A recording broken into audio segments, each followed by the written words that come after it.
Good evening. I'm John Batchelor. This is the John Batchelor Show. My colleague and co-host, Larry Kudlow of Kudlow Reports at CNBC, joins. Larry spoke with Governor Fallon tonight of Oklahoma. They were talking about the Keystone Pipeline and building jobs in America. Larry, a very good evening to you. I connect this story in my reading to the front page of the Wall Street Journal, where we learn that federal regulators have issued emergency rules about testing crude oil moving on the rail, and especially crude oil coming out of the Bakken shale oil in North Dakota, in the Dakotas and into Montana. I connect this to the pipeline non-decision by the Obama administration. It's a matter of jobs, but it's also a matter of the energy abundance that we have in America. This is the revolution. This is where the jobs are. And yet the rails are now overburdened because pipelines are so difficult to build, or impossible in the case of Keystone XL pipeline. Well, I don't know. I mean, I think rails are less safe than pipelines. I mean, the odd thing about this discussion is that the safest way of transporting oil is through pipelines. Correct. And most of which nowadays are underground. So I don't know whether rails are overburdened or not, but the chances of a crash of a train are much, much, much greater than of some kind of leak in a pipeline, which frankly would be manageable or more manageable. Anyway, the same thing is true, John, with shipping. Pipelines are much safer than ships, which do have accidents periodically. Now, I'm sure we could find a pipeline accident someplace, but I will bet you, I'm not an expert, that the statistics show that pipeline's the safest thing. So Governor Fallon and I were talking about that tonight, and I just wanted to know if she had a thought. Why can't Obama make up his mind? He told the national governors, of which she is chair, that it'll be a couple months. And I don't know why. A couple months to do what? They've studied it. It's been through the State Department 5 times or something. So I can't figure that out. Well, I think we can guess, Larry. It has to do with a constituency in the Democratic Party that does not want any pipeline built, and pretty much wants the shutdown on the shale gas, on the oil sands in Alberta, and the shale gas and shale oil in the Bakken and in Texas, and in all of the energy revolution of the last 5 years. And Mr. Obama is obedient to that faction of the Democratic Party. Well, it would seem so.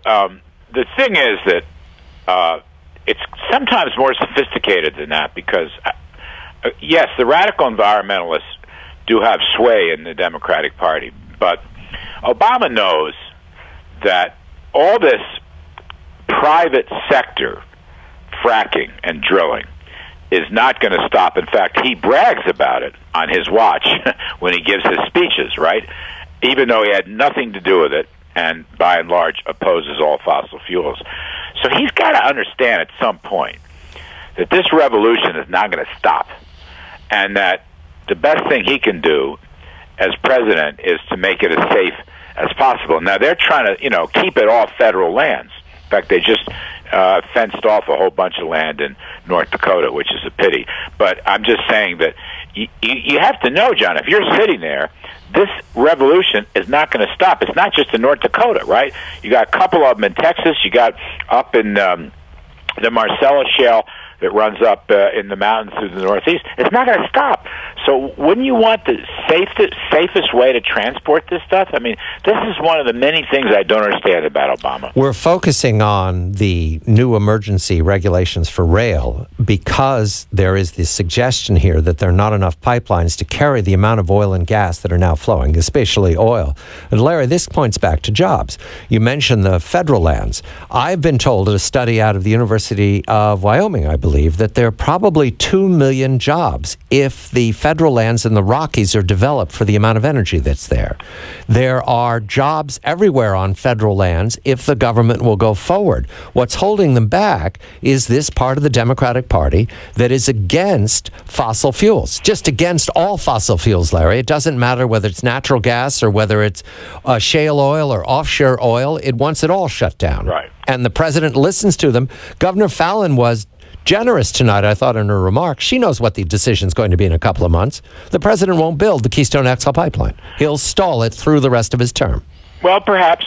I don't know. I honestly don't know. I'm not sure how that's going to turn out. I have no way of knowing. I think that, remember, the Democratic Party is split on this to some extent, because you still have the blue-collar union Democrats. I've had many of them on our CNBC. And Joe Manchin of West Virginia is that side of the Democratic Party. Yeah, I mean, these guys, these are $80,000 a year jobs or $100,000 a year jobs you're talking about. And so this estimate from Wyoming of 2 million jobs, I'm sure it could be right. I don't know.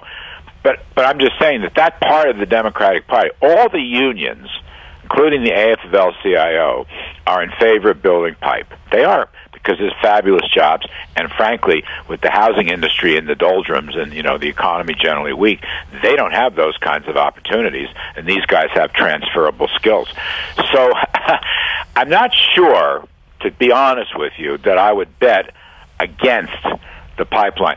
What he might or may be trying to do is cut a deal and give the enviros something. Okay, what that is, I don't know.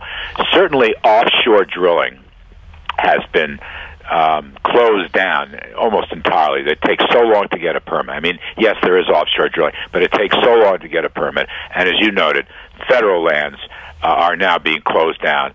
So maybe that's the pound of flesh that the enviros want. But you can't stop the stuff going on private lands. And therefore, I would think it behooves the president to make it as safe as possible. This railroad stuff is very serious, John. It's very serious. And railroad shipping itself, even stuff that's away from oil, you get a lot of accidents, a lot of crack-ups. I agree with that. I also agree that railroads are doing very well because of the demand by the Bakken and other parts of the country. They can't. I remember doing a story, Larry. Well, I don't want to get into details, but railroads are taking up the slack that you can't get a pipeline built into certain parts of the country like California. So railroads can get in there before we could get clearance. I want to concentrate on Governor Fallon. She was being generous tonight, but I heard frustration. Did I hear correctly? Well, sure. I mean, look, Oklahoma is a hub place, and she, as much as any governor, maybe Oklahoma, Texas, and Louisiana are your three biggest places. Oklahoma is the conduit, and of course Texas and Louisiana front out into the Gulf, and so they would feel it most acutely, and they would benefit the most from it. And it's no coincidence that those are very heavily Republican states, and in fact Mary Landrieu is likely to lose in Louisiana, Obamacare or not.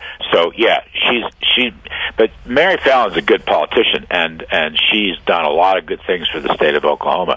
I don't know if you know this, but Oklahoma City may be the most prosperous, per capita city in America today, and it's such a strong business climate, and they've had lower taxes and things of that sort, and they generally have a hands-off attitude.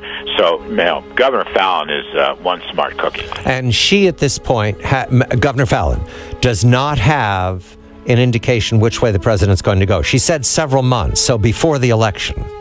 Yeah, I mean, that's what he said. He said that after he spoke. His own spokesman said to a couple of months, and that's what the governors reported after they met with the president.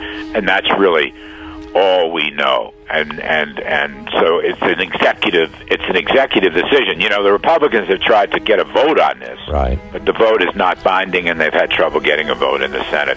So it's very strange. The Keystone Pipeline, when you look at the geopolitical ramifications, which you know well, you look at China, you look at Canada, you look at energy independence for the United States. I mean, all this stuff is tied up, and I don't know if the president gets any of it, but at least he can figure out that trains are more dangerous as shipping than pipelines are. Larry Kudlow, CNBC's Kudlow Reports and Kudlow Radio on the Weekend. I'm John Batchelor.